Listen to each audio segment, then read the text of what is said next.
कालपर्यंत आपण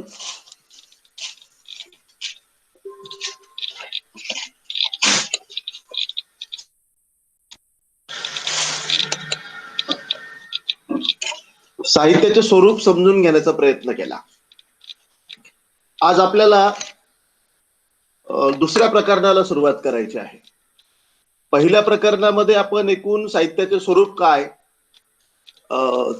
त्याचे वैशिष्ट्य काय असतात, ललित साहित्य आणि शास्त्रीय साहित्य याच्यामध्ये काय फरक आहे, भारतीय आणि पाश्चात्य विचारवंतांनी काय काय व्याख्या केलेल्या आहेत, याच्याशिवाय साहित्याच्या निर्मितीशी संबंधित इतर जे छोटे छोटे घटक आहेत त्याच्या संदर्भामध्ये अनेक गोष्टी आपण समजून घेण्याचा प्रयत्न केला. उदाहरणार्थ साहित्यातील वास्तव काय असतं, कल्पित काय असतं, त्याच्याबरोबर साहित्यातून व्यक्त होणाऱ्या अनुभवाचे विशेष काय असतात,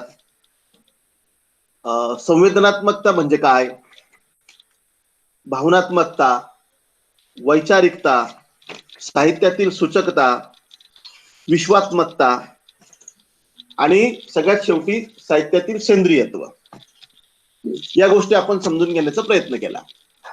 आता पुढच्या टप्प्यावर दुसऱ्या प्रकरणामध्ये आपल्याला बघायचं आहे साहित्याचे प्रयोजन. साहित्याचे प्रयोजन याचा विचार करण्यापूर्वी पहिला प्रश्न आपल्या मनामध्ये उपस्थित होतो की प्रयोजन म्हणजे काय. तर प्रयोजन म्हणजे हेतू किंवा उद्देश. कुठलीही गोष्ट माणूस उद्देश करत नाही, त्याच्यासाठी काहीतरी कारण असतं. अमुक एक गोष्ट आपण का केली तर त्याच्या पाठीमागे काही ना काही हेतू असतो, उद्देश असतो, प्रयोजन असतं. उदाहरणार्थ आपण जेव्हा जगतो तेव्हा आपल्या काही प्राथमिक स्वरूपाच्या गरजा असतात. उदाहरणार्थ अन्न, पाणी, वस्त्र, निवारा, त्या गरजा आहेत आणि त्या गरजा पूर्ण होण्यासाठी आपण काम करतो. तर आपण आपलं काम करण्याचं, पैसे कमावण्याचं प्रयोजन काय, तर त्याच्यातून आपल्या गरजा पूर्ण व्हाव्यात, हे व्यावहारिक पातळीवरचं प्रयोजन आहे असं आपल्या लक्षामध्ये येतं.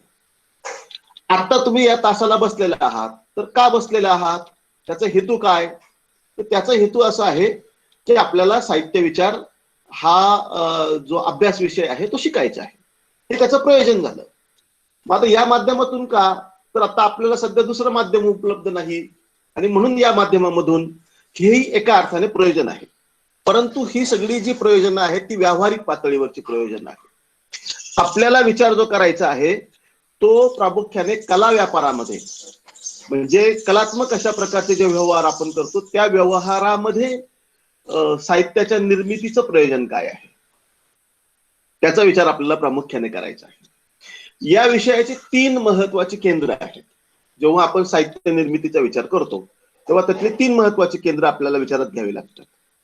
की कोणती कोणती 3 महत्वाची केंद्र आहेत, तर साहित्याचा एकूण जो व्यापार आहे त्या व्यापारामध्ये सगळ्यात पहिली गोष्ट जी असते किंवा पहिलं निर्मित केंद्र जे असतं ते त्याची निर्मिती करणारा लेखक किंवा कवी किंवा तो कलाकार, हे त्याचं पहिलं केंद्र आहे. दुसरं केंद्र आहे प्रत्यक्ष कलाकृती आणि तिसरं आणि अत्यंत महत्वाचं आणखी एक केंद्र आहे ते म्हणजे त्याचा रसिक किंवा वाचक. म्हणजे आपल्याला असं लक्षामध्ये येईल की 3 केंद्र या व्यवहाराचे आहे, साहित्य व्यवहाराचे. प्रत्यक्ष लेखक, त्याची कलाकृती आणि त्या कलाकृतीचा आस्वाद घेणारा रसिक. आता इथे आपल्याला 2 प्रकारचे प्रश्न उपस्थित करायचे आहेत. पहिला प्रश्न असा आहे की मुळात कलाकार आपली कलाकृती का निर्माण करतो. एखादा लेखक कविता किंवा कथा किंवा कादंबरी किंवा त्याचं कुठल्याही प्रकारचं जे साहित्य आहे ते का निर्माण करतो, हा पहिला भाग. आणि दुसरा भाग जो आहे तो असा की ही कलाकृती रसिक का वाचतो. या 2 गोष्टींचा विचार आपल्याला प्रामुख्याने करायचा आहे. म्हणजे प्रयोजनांचे 2 केंद्र आपल्याला लक्षामध्ये येतात. पहिलं केंद्र जे आहे ते हे की निर्मिती का होते, निर्मितीच्या पाठीमागे काय कारण आहेत, त्याचं प्रयोजन काय आहे. आणि दुसरं महत्वाचं केंद्र म्हणजे आपण ते का वाचतो, रसिक ते का वाचतात.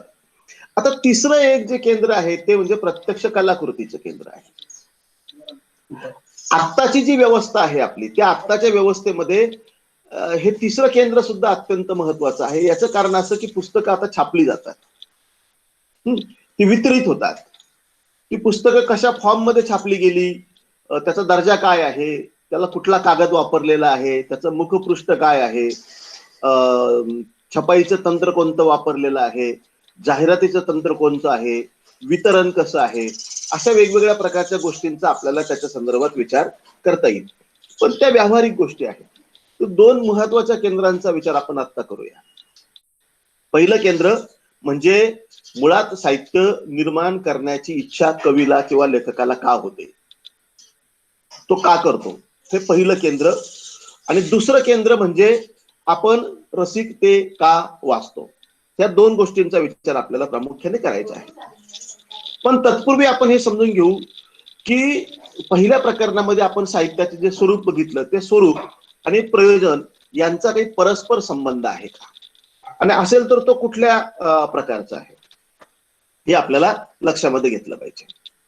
उदाहरणार्थ आपण समजून घेऊ की स्वरूप आणि प्रयोजनांमध्ये काय संबंध असतो, किंवा त्याच्या निर्मितीचं प्रयोजन काय असतं. तर सर्वसाधारणपणे आपण व्यवहारामध्ये अनेक वेगवेगळ्या प्रकारच्या गोष्टी पाहत असतो. काव्याचं स्वरूप कोणत्या प्रकारचं आहे, त्याच्यावर त्याचं प्रयोजन काय आहे हे आपल्याला लक्षामध्ये येईल. उदाहरणार्थ आपण मराठी साहित्याच्या संदर्भामध्ये मध्ययुगाकडे जर गेलो, तर मराठीमध्ये प्राचीन साहित्य नाहीये, त्यामुळे आपल्याला मध्ययुगीन साहित्याचा विचार करावा लागतो. मध्ययुगाकडे जर आपण आलो तर मध्ययुगामध्ये कोणतं साहित्य होतं, तर प्रामुख्याने सगळं संत साहित्य होतं असं आपल्याला लक्षामध्ये येईल. आता संत साहित्यामध्ये ज्ञानेश्वर, नामदेव, एकनाथ, तुकाराम, रामदासांपर्यंत आपण येतो. आणखीनही अनेक त्याच्यामध्ये छोटे छोटे संत आहेत. मुक्ताबाई आहे, निवृत्तीनाथ आहे, चोखोबा आहे, विसोबा खेचर आहे, नरहरी सोनार आहे, कान्होपात्रा आहे, अशा अनेक आहेत. आता पहिला प्रश्न आपल्या मनामध्ये असा उपस्थित होतो की ज्ञानेश्वरांनी काव्य का निर्माण केलं, त्यांचं प्रयोजन काय होतं. तर ईश्वराची प्राप्ती करून घेणे आणि ईश्वराची भक्ती हे त्यांचं मूळ उद्दिष्ट आहे. आणि ईश्वराच्या भक्तीसाठी, ईश्वराच्या प्राप्तीसाठी साधन म्हणून ते कवितेकडे पाहतात. म्हणजे आता आपण ज्ञानदेवांनी निर्माण केलेल्या कवितेचं प्रयोजन काय आहे, असा एक छोटा प्रश्न आपल्या मनामध्ये जर उपस्थित केला तर त्याचं छोटं प्रयोजन आपल्याला लक्षामध्ये येतं, ईश्वराची प्राप्ती. ज्ञानेश्वरांनी ज्ञानेश्वरी लिहिली, ज्ञानेश्वरी का लिहिली असा जर प्रश्न आपल्या मनामध्ये निर्माण झाला तर त्याची वेगवेगळ्या प्रकारची उत्तर आपण देतो. म्हणजे आता एक उत्तर आपलं ठरलं, एक प्रयोजन आपलं ठरलं काय, की ईश्वराची प्राप्ती. पण ज्ञानेश्वरी लिहिताना केवळ तेवढीच एक गोष्ट ज्ञानेश्वरांच्या डोक्यात नव्हती. तर ज्ञानेश्वरांना भगवद्गीतेमधला जो विचार आहे तो विचार आपल्या भाषेमध्ये म्हणजे मराठीमध्ये आपल्या लोकांना कळेल अशा भाषेमध्ये सांगायचा होता. आणि म्हणून ज्ञानदेवांनी ज्ञानदेवी मराठीत सांगितली. आता इथे आणखीन एक प्रयोजन आलं असं आपलं तुमच्या लक्षामध्ये. कोणतं प्रयोजन आलं, तर हे ज्ञान जे आहे गीतेमधलं ते ज्ञान आपल्या लोकांना सहज रुचेल, कळेल, पचेल अशा भाषेमध्ये समजावून सांगणे, हे एक प्रयोजन झालं. म्हणजे आता मध्ययुगीन सगळ्या साहित्याचं प्रयोजन काय असा प्रश्न आपण विचारला तर त्याला एक मुख्य प्रयोजन आपल्याला लक्षामध्ये येतं, ते म्हणजे ईश्वराची प्राप्ती. आणि मग आणखीन छोटे छोटे काही प्रयोजन आपल्याला शोधता येतात. तर मूळ मुद्दा असा आहे की काव्याचे प्रयोजन समजून घेण्यासाठी आपल्याला साहित्याचं स्वरूप समजून घ्यावं लागतं. ते समजून घेतलं नाही तर आपल्याला प्रयोजन पण नीट कळणार नाही. तर आपण आता इथे लक्षात घेऊया की आपण ज्या ललित साहित्याचा विचार करतो आहोत तर ते काय आहे, तर ते साधन नाही. ललित साहित्य हे अनन्य, परतंत्र, स्वयंभू, परंतु संपूर्ण चैतन्य सृष्टी आहे. असं काही लोकांचं म्हणणं आहे की ते स्वयंभू आहे, त्याच्यावर कुठल्याही प्रकारच्या अपेक्षा आपण लादू नये. ते का निर्माण झालं, असंच का झालं, वगैरे वगैरे. रेने वेलेक नावाचा एक मोठा समीक्षक होऊन गेला. त्याने थिअरी ऑफ लिटरेचर नावाचा एक ग्रंथ लिहिलेला आहे. त्या ग्रंथामध्ये तो काय म्हणतो ते बघूया. तो म्हणतो काव्याची प्रकृतीच त्याचा उपयोग ठरवित असते. वस्तूकडून साधले जाणारे कार्य म्हणजेच ती वस्तू. कोणत्याही कला वस्तूची जडणघडण तिच्या प्रयोजन कार्यानुसार केली जात असते आणि कालमान साधनांची उपलब्धता व अभिरुचीच्या दृष्टीने इष्ट अशा अपेक्षा यानुसार त्या वस्तूला सहाय्यभूत होणाऱ्या उपांगांची जोड दिली जात असते. एखाद्या साहित्यकृतीत साहित्याच्या प्रयोजनाच्या दृष्टीने अनावश्यक पण एकंदरीत मनोवेधक व अन्य कारणास्तव समर्थनीय असा बराच भाग असू शकतो. आता ही व्याख्या जर आपण नीट लक्षामध्ये घेतली, वेलेक आणि वॉरन या मंडळींनी लिहिलेली, पाश्चात्य आहे अर्थात, तर त्याच्यातून आपल्याला साहित्याच्या संदर्भामधल्या काही अपेक्षा लक्षामध्ये येतात. पुढे त्यांनी होरेस नावाचा एक जो समीक्षक आहे त्याचा आधार घेऊन काव्य हे सुंदर उपयुक्त असते असं मत व्यक्त केलेलं आहे. काव्य कसं असतं, सुंदर असतं आणि उपयुक्त असतं. आता काव्यातलं सौंदर्य आणि काव्यातली उपयुक्तता हा पण एक विषय आपल्याला नीट समजून घ्यायला पाहिजे. मागच्या काही तासांच्या मध्ये मी आपल्याला सौंदर्य ही संकल्पना समजून सांगण्याचा प्रयत्न करतो आहे. सौंदर्य म्हणजे नक्की काय? तर सौंदर्य ही एक अनुभूती आहे हे आपण लक्षामध्ये घ्या. वेगवेगळ्या गोष्टींचं, वेगवेगळ्या वस्तूंचं सौंदर्य हे वेगवेगळ्या प्रकारचं असतं.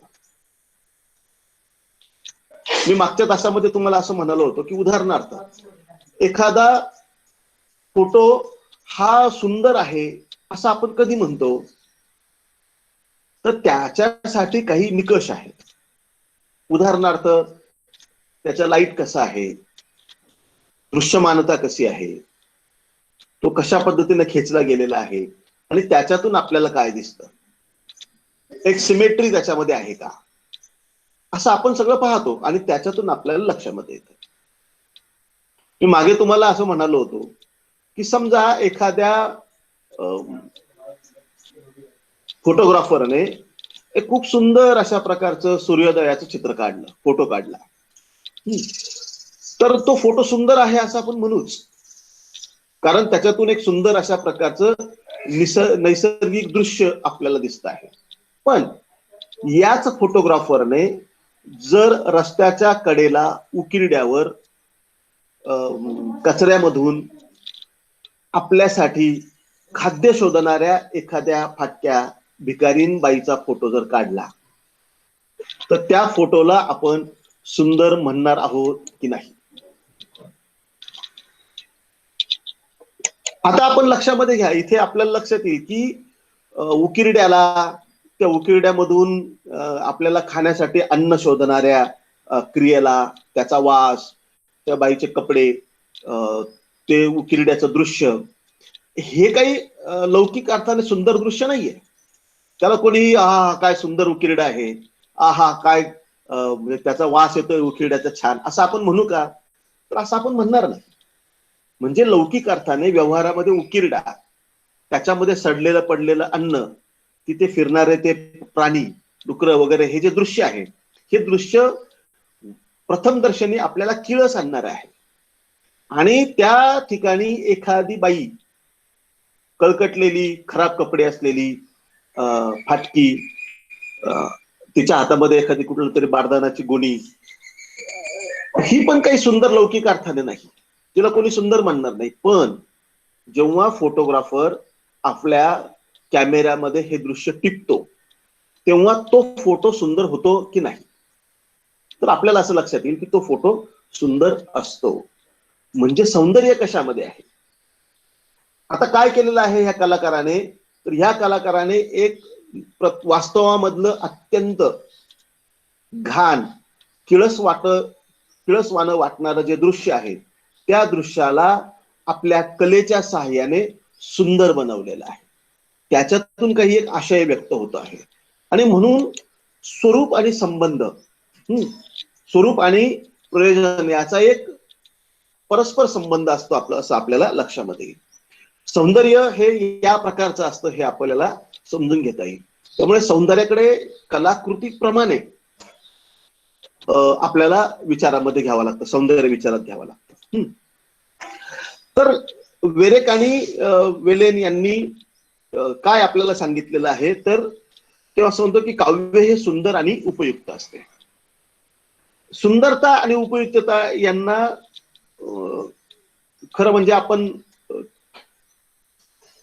त्या तशा खूप विचित्र संकल्पना आहे समजून घ्यायच्या दृष्टीने.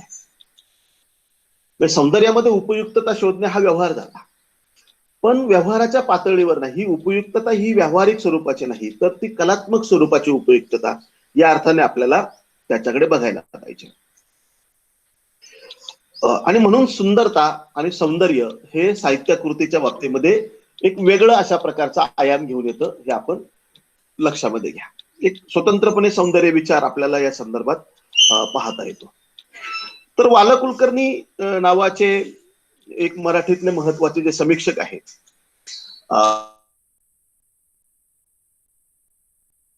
काय विवेचन केलेलं आहे ते पाहूया. ते काय म्हणतात, ते म्हणतात जीवनानुभूती व आनंद असे दोन घटक कलाकृतीत महत्वाचे असतात. सुंदर, उपयुक्त, जीवनानुभूती, आनंद या प्रयोजनांच्या संदर्भात काव्य स्वरूपाची निश्चिती करणाऱ्या अशा संज्ञा शेवटी व्यापक अर्थाने दोन गटात मोडतात. सुंदर, सौंदर्य आणि आनंद या संज्ञा कलामूल्य व सौंदर्य मूल्य यांचीच सूचना देतात, म्हणजे त्यांचं सूचन करतात.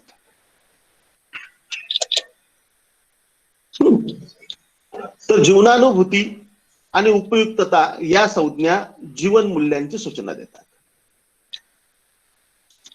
वाल कुलकर्णी यांच्या मते कुठल्याही कलाकृतीची समाप्ती जी असते, म्हणजे आपण वाचून झाल्यानंतर आपल्याला त्याच्यातून काय मिळालं रसिकाला, तर उच्चतर आनंद आपल्याला मिळायला पाहिजे, अशी रसिक म्हणून आपली अपेक्षा असते. आणि तितकीच सुंदर निर्मिती झाली पाहिजे अशी लेखकाची अपेक्षा असते.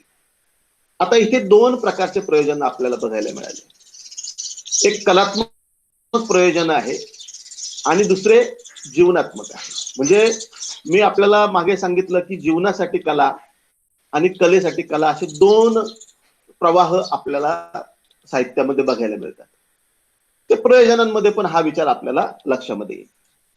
तर जीवनानुभव जो असतो आपला, आपण जो जीव जगण्यातला अनुभव घेतो, त्यातली सूक्ष्मता, खोली, व्यापकता यांची हाताळणी, सूचकता, अनेकार्थता, सौंदर्याची भान असणारी कलात्मकता इत्यादी विशेषांनी सिद्ध होणाऱ्या कलाकृतींच्या स्वरूपाचा विचार करून आपण त्यांची प्रयोजनं निश्चित करत असतो.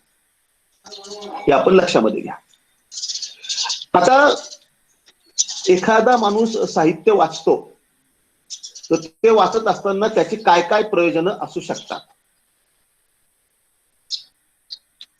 तर करमणूक हे एक प्रयोजन असू शकतं, की कंटाळा आलाय मला वाचन करायचं, काहीतरी टाइमपास. अर्थात आता आपल्याला करमणुकीची इतकी साधनं उपलब्ध झालेली आहे की कंटाळा आला म्हणून आपण काही वाचन विचन करायच्या भानगडीमध्ये आता पडू किंवा आत्ताची पिढी पडेल असं वाटत नाही. त्यामुळे हे प्रयोजन कदाचित टेक्नोसावी पिढीला तितकं रुचणार नाही. पण एकेकाळी कंटाळा आला की वाचन करणे हा एक अतिशय महत्वाचा घटक होता, कारण दुसरे साधनं नव्हते करमणुकीचे. तर घटकाभर करमणूक हे एक वाचनाचं प्रयोजन असू शकत असे. दुसरं प्रयोजन वास्तवाचा विसर पडणे.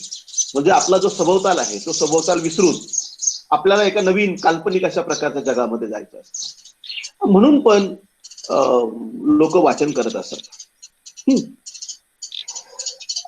तिसरा प्रकार आहे साहित्यातून आपल्या शरीराच्या वेगवेगळ्या प्रकारच्या ज्या उत्तेजना आहेत त्या उत्तेजना मिळवण्यासाठी सुद्धा साहित्याचा उपयोग केला जात असेल.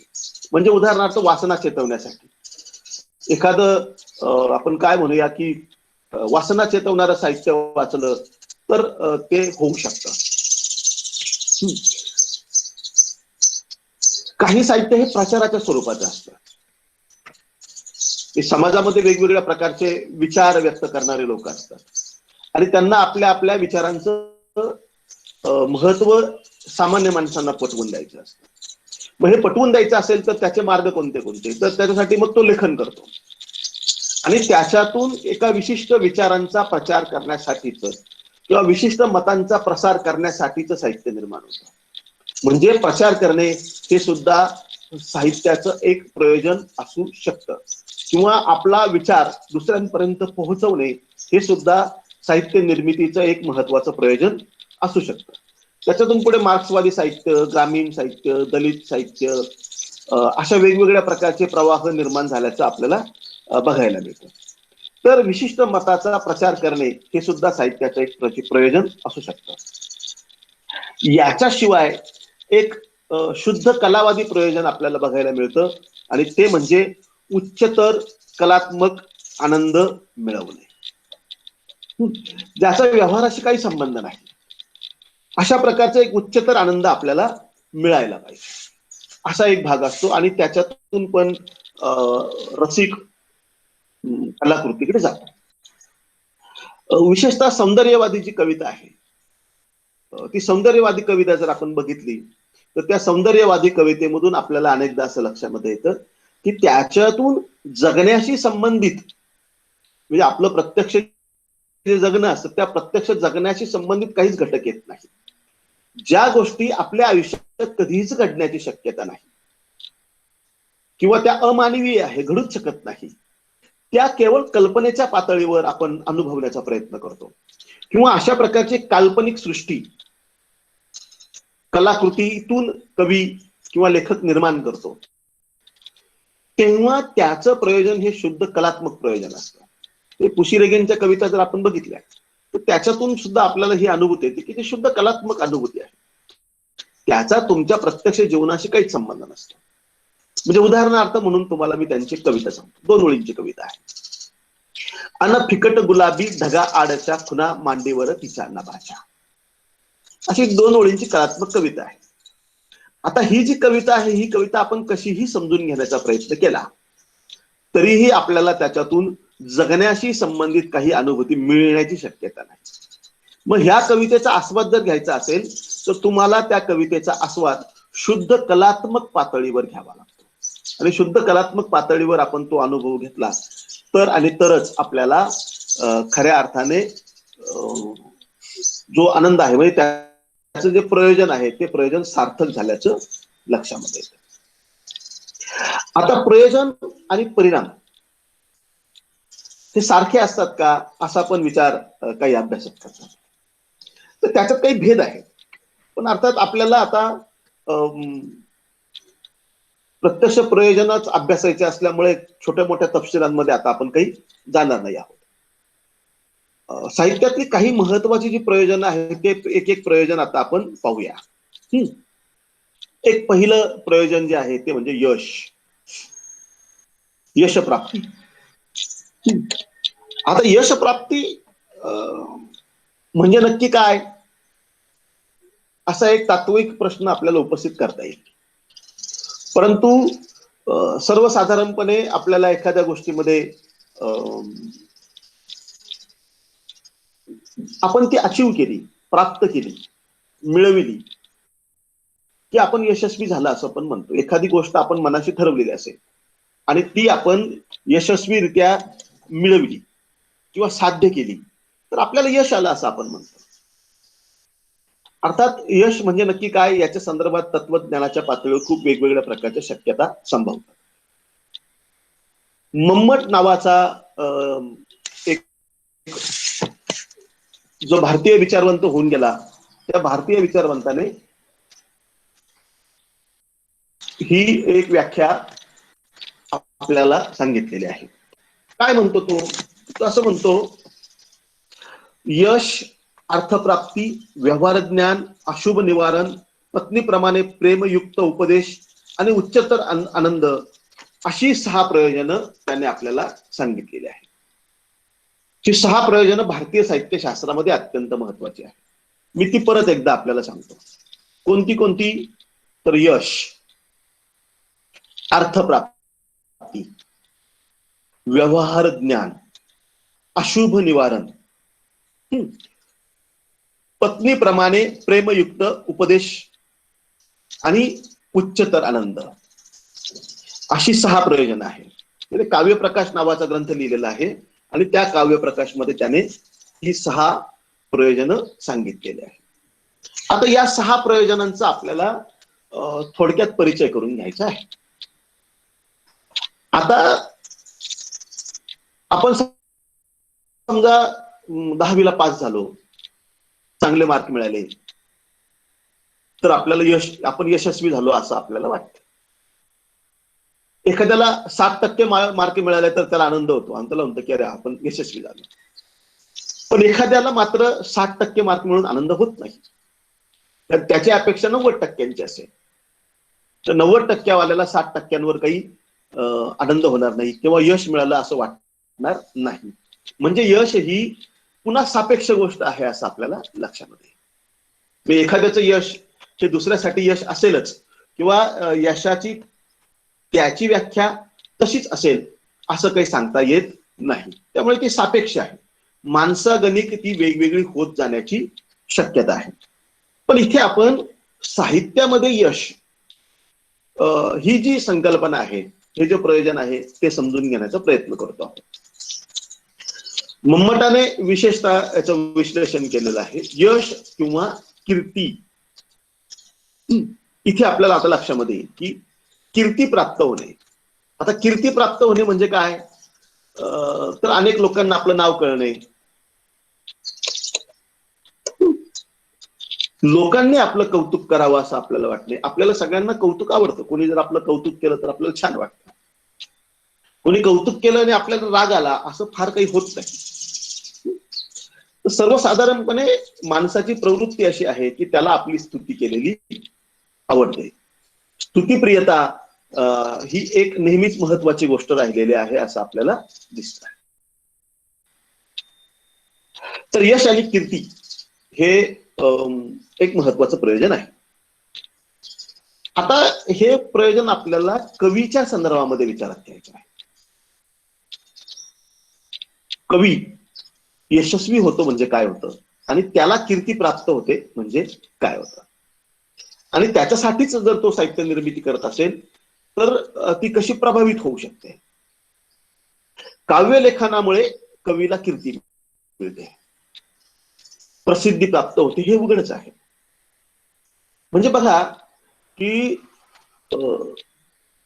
1290 इसवी सन 1290 मध्ये ज्ञानेश्वरांनी ज्ञानेश्वरी लिहिली. 1290 ला, म्हणजे आता जवळजवळ 730 वर्ष होऊन गेली. 730 वर्षांच्या नंतर सुद्धा आपल्याला आजही ज्ञानेश्वर माहित आहेत. बरोबर आहे की नाही? म्हणजे याचा अर्थ असा की ज्ञानेश्वरांना कीर्ती प्राप्त झालेली आहे. अर्थात कीर्ती मिळवण्यासाठी ज्ञानेश्वरांनी जरी ते काव्य लिहिलेलं नसेल, त्यांचं प्रयोजन ते नाहीये, हे आपण सुरुवातीलाच बघितलं. पण तरी सुद्धा आजपर्यंत ज्ञानेश्वरांचं काव्य जिवंत आहे, म्हणजे ज्ञानेश्वरांना कीर्ती त्याच्यातून निश्चितपणे प्राप्त झाली. तीच गोष्ट आपल्याला तुकारामांच्या बाबतीत म्हणता येईल, नामदेवांच्या बाबतीत म्हणता येईल, किंवा अलीकडचे काही कवी जे आहेत जे दिवंगत झाले आणि तरी सुद्धा आपल्याला त्यांचं स्मरण करावं असं वाटतं, म्हणजे त्यांना कवितेनी कीर्ती प्राप्त करून दिली. उदाहरणार्थ आपण असा विचार करूया की मुंबईमध्ये धारावी सारख्या झोपडपट्टीमध्ये जन्माला आलेला एक पोरगा नामदेव डसाळा. लाखो लोक जन्माला येतात तिथे. हं? त्या झोपडपट्टीमध्ये दलित जातीमध्ये जन्माला आलेला पोरगा. अशा किती पोरांना आपण ओळखतो, किती लोक आपल्याला माहित आहेत, तर नाही माहित. पण आपल्याला नामदेव ढसाळ माहित आहे. का? तर नामदेव ढसाळ आपल्याला माहित आहे याचं कारण असं की त्यांनी निर्माण केलेलं काव्य, म्हणजे एका अर्थाने त्यांनी लिहिलेलं जे काव्य आहे, त्यांनी निर्माण केलेले जे शब्द आहेत, त्या शब्दांनी, त्या काव्यांनी त्यांना यश, कीर्ती मिळवून दिली, अजरामर केलं. म्हणजे हे प्रयोजन किती यशस्वी होऊ शकतं, कसं महत्वाचं आहे हे आपल्याला लक्षामध्ये येईल. अर्थात कविता लिहिताना अनेक कवींनी त्या कारणासाठी कविता लिहिलेली असते असं अजिबात नाही, हे आपण लक्षामध्ये घ्या. म्हणजे हे जे प्रयोजन आहे, हे प्रयोजन ठरवून पण केलेलं असू शकतं किंवा न ठरवता सुद्धा ते होऊ शकतात, हे आपल्याला लक्षामध्ये. तर महत्वाचा मुद्दा असा की मानवाची जी मूळ प्रवृत्ती आहे, अटेन्शन आपल्याला मिळालं पाहिजे, म्हणजे कुणीतरी आपल्याकडे पाहिलं पाहिजे, आपल्याविषयी चांगलं बोललं पाहिजे, आपली स्तुती केली पाहिजे. हे जे वैशिष्ट्य आहे माणसाच्या प्रवृत्तीचं, ते आपल्याला इथे पण बघायला मिळतं. माणूस हा मुळात अटेंटिव्ह असतो, त्याला सतत वाटत राहतं की आपली स्तुती केली पाहिजे, कुणीतरी आपल्याकडे पाहिलं पाहिजे. एखाद्याने आपल्याकडे दुर्लक्ष केलं तर आपल्याला वाईट वाटतं, आपण निराश होतो, कधी कधी आपल्याला राग पण येऊ शकतो, संताप येऊ शकतो. अशा वेगवेगळ्या प्रकारच्या गोष्टी घडतात. त्याच्या खूप तपशिलामध्ये मी आता काही जाणार नाही, परंतु माणसाच्या जीवनामध्ये प्रसिद्धी आणि यश ह्या महत्वाच्या गोष्टी असतात आणि त्या साहित्य निर्मितीमध्ये सुद्धा आपल्याला बघायला मिळतात. पण हे जे प्रयोजन आहे ते एका मर्यादेपर्यंतच महत्वाचं प्रयोजन आहे, यश आणि कीर्ती. त्याच्या पलीकडे म्हणजे केवळ तेवढ्याचसाठी काव्य निर्माण होतं असं जर आपण म्हणालो, म्हणजे ज्ञानेश्वरांनी यश आणि कीर्ती मिळवण्यासाठी साहित्य निर्माण केलं, नामदेव ढसाळांनी यश मिळवण्यासाठी किंवा कीर्ती प्राप्त व्हावी म्हणून साहित्य निर्माण केलं, असं जर आपण म्हणणार असू तर तो त्या कवींवर अन्याय आहे. म्हणून एका मर्यादित अर्थानेच ते प्रयोजन आपल्याला महत्वाचं वाटतं. पूर्वी काय होतं की पूर्वी कवींना राजाश्रय मिळायचा. राजाश्रय, राजाश्रय म्हणजे काय, तर कविता लिहिणारे जे लोक आहेत त्यांना राजदरबारामध्ये स्थान दिलं जायचं आणि राजा त्यांच्या उदरनिर्वाहाची सोय करायचा, त्यांना भरपूर पैसे द्यायचा आणि एकूण ज्या आवश्यक अशा प्रकारच्या भौतिक सुखसोयी आहेत त्या सगळ्या उपलब्ध करून दिलेल्या असायच्या. आणि त्याच्या बदल्यामध्ये हा राजकवी जो आहे तो राज्य दरबारामध्ये राज्याची स्तुती करणाऱ्या, राजाची स्तुती करणाऱ्या, त्याची करमणूक करणाऱ्या अशा प्रकारच्या कविता करत असे.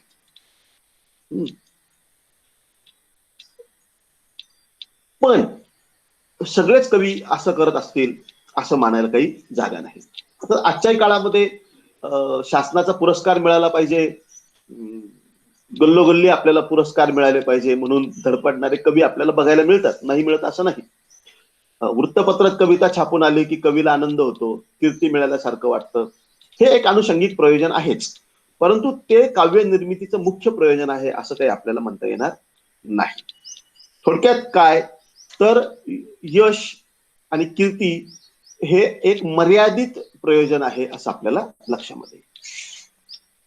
दुसरं प्रयोजन जे आहे ते म्हणजे अर्थप्राप्ती,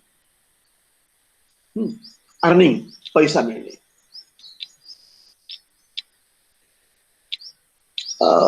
साहित्य निर्मितीच्या संदर्भामध्ये हे प्रयोजन आता अलीकडच्या काळामध्ये काही बाबतीत महत्वाचं आहे, काही बाबतीत महत्वाचं नाही असं पण आपल्याला लक्षात येईल. म्हणजे आता आपण मराठीचा विचार करूया.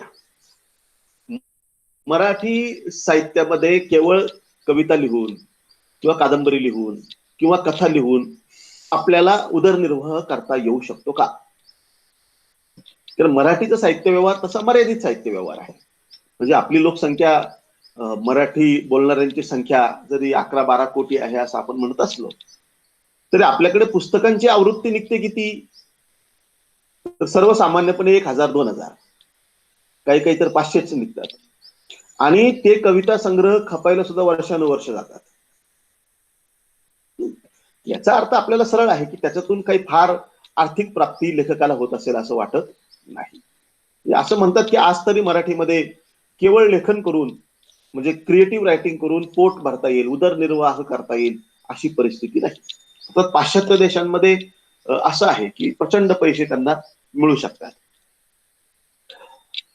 पण केवळ पैसे मिळवण्यासाठी साहित्य निर्माण करणारे लोक आहेत हे निश्चित आहे.